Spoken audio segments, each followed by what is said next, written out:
Hello guys, welcome to VKD Yadav YouTube channel. Friends, metabolic disease हम पढ़ रहे थे, उपाप से संबंधित बीमारियां हम पढ़ रहे थे।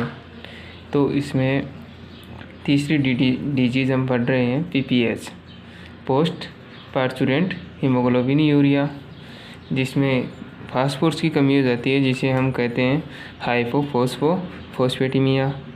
इसे रेड वाटर के नाम से भी जाना जाता है और इसका जो मूत्र है वो गहरा लाल भूरा रंग का आता है, इसलिए इसे हीमोग्लोबिन यूरिया के नाम से भी जाना जाता है। दोस्तों, ये बीमारी है, यह गायों की तुलना में भैंसों में सर्वाधिक होती है, भैंस में सर्वाधिक होती है। अब बात करते हैं हम पीपीएच रेड वाटर के कारण की कि किस कारण से ये होता है। तो कारण की अगर हम बात करें तो इसमें सबसे पहला कारण तो ये है कि इसमें फास्फोरस की कमी हो जाती है। और दूसरे अगर कारण की बात करें तो किसी क्षेत्र विशेष में अगर उसकी मृदा में मिट्टी में अगर फास्फोरस की कमी है तो वो वहाँ पे अगर हम फसल उगा रहे हैं तो उस फसल में भी फास्फोरस की कमी आएगी, और वो फसल अगर एनिमल खाएगा, पशु खाएगा, तो उसमें फास्फोरस की कमी होगी, जिसके कारण से भी पीपीएच हो सकता है।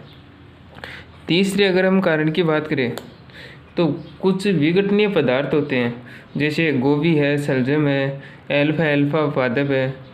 ऐसे पादप अगर हम पशु को खिलाएंगे तो उसमें आरबीसी टूट जाएगी, और आरबीसी टूटने के कारण से पशु में पीपीएच हो सकता है। चौथे कारण की अगर हम बात करें दोस्तों, तो इसका चौथा कारण है कॉपर और सेलेनियम की कमी से भी आरबीसी प्रभावित होती है। अगर पशु कॉपर या सेलेनियम खाता है तो भी आरबीसी उससे प्रभावित होती है, जिससे पीपीएच हो सकता है। पांचवें अगर कारण की दोस्तों हम बात करें तो अगर पशु की कोलेस्ट्रम, खीस है या दूध में फास्फोरस की मात्रा सर्वाधिक निकल रही है तो पशु में फास्फोरस की कमी होगी, और फास्फोरस की कमी होने से पीपीएच या रेड वाटर हो सकता है। अब बात करते हैं दोस्तों हम इसके सिम्टम्स की, लक्षण की, कि इस रोग में पशु में कैसे लक्षण आते हैं।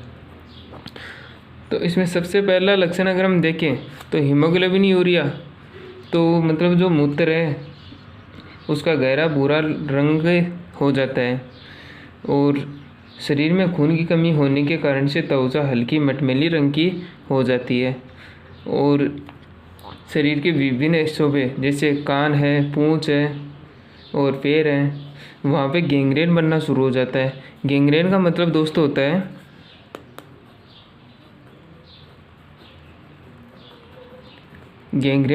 होता है मांस का सड़ना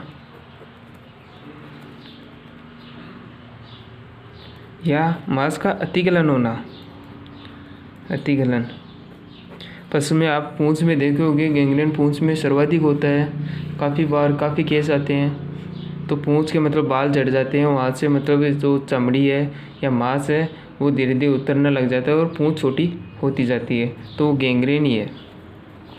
अगले अगर सिम्टम्स की हम बात करें, लक्षण की बात करें, तो पशु के शरीर में पानी की कमी हो जाती है एवं पशु अखाद्य वस्तुओं को अधिक खाता है, जैसे चमड़ा है या फिर लकड़ी है।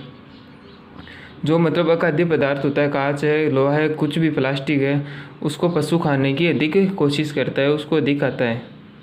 अगर हम बात करें दोस्तों इसके उपचार की, ट्रीटमेंट की अगर बात करें तो फास्फोरस की कमी है तो हमें फास्फोरस देना होगा।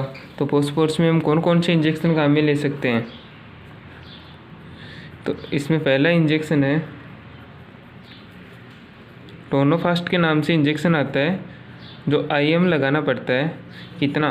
15 से 20 ml। अगर टोनोफास्फेट उपलब्ध नहीं है तो ब्यूटाफास्फेट के नाम से आता है, वो हम काम में ले सकते हैं, और केटासोल के नाम से भी आता है, केटासोल भी हम काम में ले सकते हैं।